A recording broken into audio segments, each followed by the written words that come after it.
వేకువ వాక్యము ఇది దైవ వాక్యము. వేకువ వాక్యము ఇది దైవ వాక్యము. వేకువ వాక్యము ఇది దైవ వాక్యము. వేకువ వాక్యము ఇది దైవ వాక్యము. వేకువ వాక్యము వేకపోడు కొరకై ఉదయకాల సమయంలో పరిశుద్ధ గ్రంథం బైబిల్లో నుంచి యెషయా గ్రంథం 55వ అధ్యాయము 3వ వచనం. చెవి యొగ్గి నా యొద్దకు రండి, మీరు వినిన ఎడల మీరు బ్రతుకుదురు, నేను మీతో నిత్య నిబంధన చేసేదను, దావీదునకు చూపిన శాశ్వత కృపను మీకు చూపుదును. ఉదయకాల సమయంలో ప్రభునందు ప్రియులారా, ఈ యెషయా గ్రంథం 55వ అధ్యాయం అంతా కూడా పడిపోయిన, లోకంలోకి వెళ్ళిపోయిన, నష్టపోయిన మానవుణ్ణి దేవుడు మరలా తిరిగి ప్రేమతో రండి అని ఆహ్వానించటం మనం చూస్తున్నాం. నిజంగా మన జీవితంలో ఎవరెవరైతే మనల్ని త్రోసేశారో, ఎవరైతే మనల్ని వదిలేశారో, ఎవరైతే మనల్ని వద్దని చెప్పారో వారు తిరిగి రండి అని ఎప్పుడు కూడా చెప్పరు. ఒకవేళ అలా చెప్పినా పిలిచినా అది హృదయపూర్వకమైన ఆహ్వానం కాదు. కానీ దేవాది దేవుడు నిన్ను మరలా రండి అని పిలుస్తున్నాడు. నీ ఆత్మీయ జీవితంలోనికి, నీ విశ్వాస జీవితంలోనికి, నీ భక్తి జీవితంలోనికి, మరలా నీ ప్రార్థన జీవితంలోనికి నువ్వు తిరిగి రావాలనేది దేవుని ఆశ. ఇశ్రాయేలుని ఎలాగైతే దేవుడు మరలా ఆహ్వానిస్తున్నాడో ఈ దినాన దేవుడు నిన్ను కూడా ఆహ్వానిస్తున్నాడు. తెలిసి తెలియక తప్పిపోయావు, తొలగిపోయావు, నష్టపోయావు, పడిపోయావు, దేవునికి దూరం అయిపోయి ఎన్నో బలహీనతలు, ఇబ్బందులు, శోధనలు తెచ్చుకున్నావు. దేవుడు అంటున్నాడు, వాటన్నిటినీ ఇక నేను క్షమిస్తున్నాను, ఇక మన వివాదం తీర్చుకుందాం, అవన్నీ నేను జ్ఞాపకం చేసుకోను, నువ్వు చేయవలసిందల్లా ఒకటే, రండి అంటున్నాడు. యెషయా గ్రంథం అంతా కూడా మనకి ఎక్కువగా కనపడే మాట రండి. యెషయా గ్రంథంలో 66 అధ్యాయాలలో 20 సార్లు ఈ మాట రాయబడుతూ వచ్చింది. ఎందుకు 20 సార్లే రాయబడుతూ వచ్చిందంటే 20 అనేది 2 విషయాలు చూపిస్తుంది. 20 అనేది ద నెంబర్ ఆఫ్ వెల్కమ్, రెండవది ద నెంబర్ ఆఫ్ లొకేషన్. అంటే దేవుడు నిన్ను ఆహ్వానిస్తున్నాడు, ఎక్కడికి రావాలో ఆ స్థలాన్ని కూడా నీకు చూపిస్తున్నాడు. ఈ ఉదయకాలం దేవుడు ప్రేమతో నిన్ను పిలుస్తున్నాడు. ప్రియ సహోదరుడా, సహోదరి, నువ్వు కూడా ఇంకా లోకంలో పడిపోయి నీ నష్టంలో, నీ బాధలో ఎంతకాలం ఉంటావు? మరలా దేవుడు ఇప్పుడే నిన్ను పిలుస్తున్నాడు. యెషయా గ్రంథంలో 20 సార్లు రండి అని ఉంటే 7 సార్లు ప్రత్యేకంగా దేవుడు ఎందుకు రండి అన్నాడో మనం చూస్తే, మొట్టమొదటిగా యెషయా గ్రంథము 9వ అధ్యాయము 10వ వచనం. యెషయా గ్రంథం 9వ అధ్యాయము 10వ వచనంలో ఇక్కడ అంటున్నాడు, రాళ్లతో కట్టుదము రండి. ఏదైతే పడిపోయిందో, ఏదైతే కూలిపోయిందో, ఏదైతే నష్టపోయిందో మరలా దాన్ని కడదాము రండి అంటున్నాడు. అంత మాత్రమే కాదు, మొట్టమొదటిగా మనం చూసినట్లయితే యెషయా గ్రంథం 1:18లో ఇక్కడ మొట్టమొదటిగా దేవుడు రండి అని పిలుస్తున్నాడు. యెహోవా ఈ మాట సెలవిచ్చుచున్నాడు, రండి మన వివాదము తీర్చుకుందాము. మొట్టమొదట ఇది సమాధానం కొరకైన పిలుపు. ఇక నీతో నాతో ఎలాంటి గొడవలు లేవు, ఇక వివాదాలు లేవు, మనం సమాధాన పడదామని దేవుడే నిన్ను రండి అని ఆహ్వానిస్తున్నాడు, పిలుస్తున్నాడు. కాబట్టి మొట్టమొదట ఇది సమాధానం కొరకైన పిలుపు. రెండవది చూసినట్లయితే యెషయా గ్రంథం 2వ అధ్యాయం 3వ వచనం, యాకోబు దేవుని మందిరమునకు, యెహోవా పర్వతమునకు మనం వెళ్ళుదాము రండి.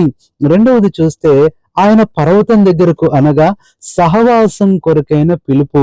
దేవుని సహవాసం వదిలిపెట్టావు, మనుషుల సహవాసంలోకి వెళ్ళిపోయావు, దేవుని సహవాసంలో ఉన్న ఆనందాన్ని పోగొట్టుకున్నావు, పనిని పోగొట్టుకున్నావు, బాధ్యతలు పోగొట్టుకున్నావు. మళ్ళీ దుఃఖపడుతున్నావు. దేవుడు మరలా ప్రేమతో సహవాసానికి పిలుస్తున్నాడు. తన కుమారుని సహవాసానికి ఆయన పిలుస్తున్నాడు. ఇది రెండవ పిలుపు, సహవాసం కొరకైన పిలుపు. మూడవదిగా చూసినట్లయితే ఇందాక చూసిన మాటే యెషయా గ్రంథం 9:10, వారు ఇటుకలతో కట్టినది పడిపోయిను, చెక్కిన రాళ్లతో కట్టుదము రండి. ఇదేం చూపిస్తుంది అంటే సమకూర్పు కొరకైన పిలుపు. ఏదైతే పడిపోయిందో, ఏదైతే కోల్పోయావో, ఏదైతే నష్టపోయావో మరలా సమకూర్చుకోవటానికి దేవుడు నీకు ఆహ్వానం ఇస్తున్నాడు. నిజంగానే నువ్వు కోల్పోయింది దేవుడు మరలా ఇస్తాడు. నువ్వు పోగొట్టుకున్నది నీకు త్వరలో దొరుకుతుంది. ఇది సమకూర్పు కొరకైన పిలుపు. నాలుగవది చూసినట్లయితే యెషయా గ్రంథం 41:1 అక్కడ అంటున్నాడు, నా సన్నిధికి వచ్చి మాట్లాడవలను, వ్యాజ్యము తీర్చుకొనుటకు మనము కూడుకొందము రండి. ప్రియులారా, మనము కూడుకొందము రండి. ఎందుకంటే అక్కడ అంటున్నాడు ఆ వ్యాజ్యాన్ని తీర్చటానికి. అంతేకాదు పైన అంటున్నాడు నూతన బలము పొందుడి. ఇది శక్తి కొరకైన పిలుపు. దేవుడు నిన్ను శక్తిమంతులుగా చేయాలని ఆశపడుతున్నాడు.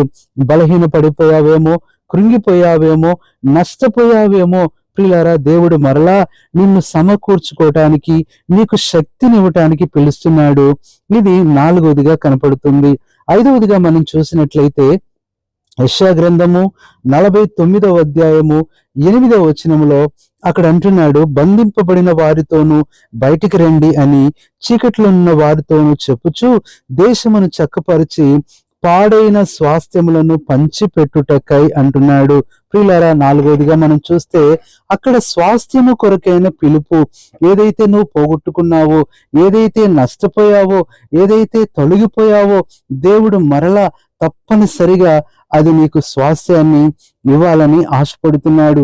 కాబట్టి ఉదయకాల సమయంలో మొట్టమొదటిగా సమాధానం కొరకు పిలుస్తున్న దేవుడు, రెండవది సహవాసం కొరకు పిలుస్తున్న దేవుడు, మూడవది సమకూర్పు కొరకు పిలుస్తున్న దేవుడు, నాలుగవది శక్తి కొరకు పిలుస్తున్న దేవుడు, ఐదవదిగా ఈ మాట స్వాస్థ్యము కొరకు పిలుస్తున్నాడు. మరలా దేవుడు నీ స్వాస్థ్యాన్ని నీకు పంచిపెడతాడు.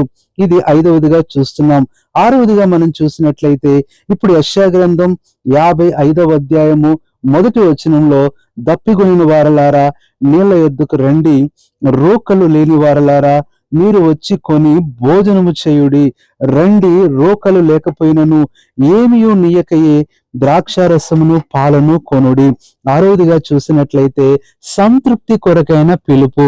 నీ దగ్గర ఏమి లేకపోయినా నీకు ఆహారం ఇస్తానంటున్నాడు, నీకు పాలన ఇస్తానంటున్నాడు. దేవుడు ఆత్మీయంగా నీ ఆకలి తీర్చి నిన్ను సంతృప్తి పరుస్తాడు. నిరాశలో ఉన్నావు, అసంతృప్తిలో ఉన్నావు, బాధపడుతున్నావు, దిగులు పడుతున్నావు, ఎందుకు నా పనులు జరగట్లేదు అనుకుంటున్నావు, ఎందుకు ఆలస్యం అవుతుంది అనుకుంటున్నావు. దేవుడి రోజున నిన్ను పిలుస్తున్నాడు మరలా నిన్ను సంతృప్తి పరచటానికి. ఏడవదిగా చివరిగా మనం చూసినట్లయితే ఈ రోజు మన వాక్య భాగం అదే, యెషయా 55:3 చెవి యొగ్గి నా యొద్దకు రండి, మీరు విని ఎడల మీరు బ్రతుకుదురు, నేను మీతో నిత్య నిబంధన చేసేదను, దావీదునకు చూపిన శాశ్వత కృపను మీకు చూపెదను. ఏడవది, ఇది శాశ్వతమైన పిలుపు. దేవుడు నిన్ను ఎప్పుడు ఇక వదిలిపెట్టకుండా, ఎప్పుడు నిన్ను మర్చిపోకుండా శాశ్వతత్వం కొరకైన పిలుపు. అంటే నీతో శాశ్వత నిబంధన చేస్తాడు, శాశ్వత ప్రేమను చూపిస్తాడు, శాశ్వత కృప నీకుంటుంది. అంతేకాదు ఈ శాశ్వతుడైన దేవుడు నీ జీవితంలో శాశ్వతంగా ఉంటాడు. కాబట్టి ప్రియ సహోదరుడా, సహోదరి, సమాధానమైన పిలుపు నుంచి శాశ్వతమైన పిలుపు అనే అనుభవం వరకు కూడా దేవుడు నిన్ను ఎంతగానో పిలుస్తూ ఉంటున్నాడు. సమాధానం అనే పిలుపు, సమాధానం కొరకైన పిలుపు. ఏడవది, చివరిది, శాశ్వతత్వం కొరకైన పిలుపు. అంటే దేవుడు శాశ్వతంగా నిన్ను స్థాపిస్తాడు, నిత్యంగా నిన్ను ఆశీర్వదిస్తాడు. కాబట్టి ఉదయకాలము ప్రభు రండి రండి అని పిలుస్తున్నాడు. ఆయన దగ్గరకు నువ్వు రా. అయితే ఇంకొక స్వరము, లోకము, లోకస్తులు కూడా నిన్ను దూరం చేస్తూ ఆయన దగ్గరికి రాకుండా మరొక స్వరము, పొండి పొండి అని వినపడుతుంది. కానీ ఆ స్వరం నువ్వు వినొద్దు. దేవుని స్వరం విను, దేవుని పిలుపును నువ్వు ఇష్టపడు, లోబడు. ఈ దినమే నీ జీవితంలో మరలా కోల్పోయిన ఆ నెమ్మది, సంతోషం, సమాధానం అన్నీ కూడా దేవుడు నీకు అనుగ్రహించి నిన్ను ఆశీర్వదించి ఈ అనుభవంలో నిన్నుంచుతాడు. అలాంటి కృప నీకు దేవుడు దయచేయాలని నీ కొరకు ప్రార్థన చేస్తాం. పరిశుద్ధుడైన తండ్రి, ప్రభువైన యేసుక్రీస్తు నామములో నీ పాదములకు వందనాలు, స్తోత్రాలు చెల్లించుకుంటున్నాం.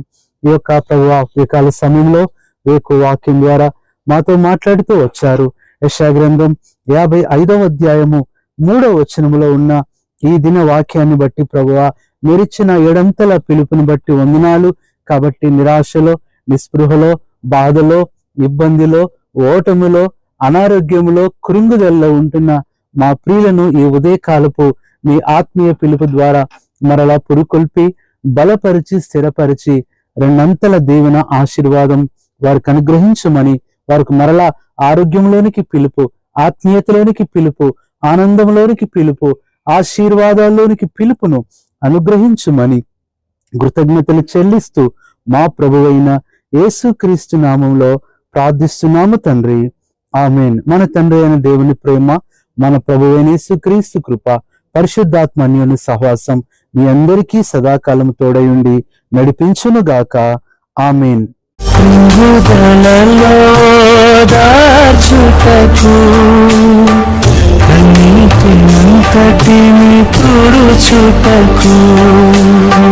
దినమంతా సిద్ధపరచుటకు దైవ చిత్తం గ్రహించుటకు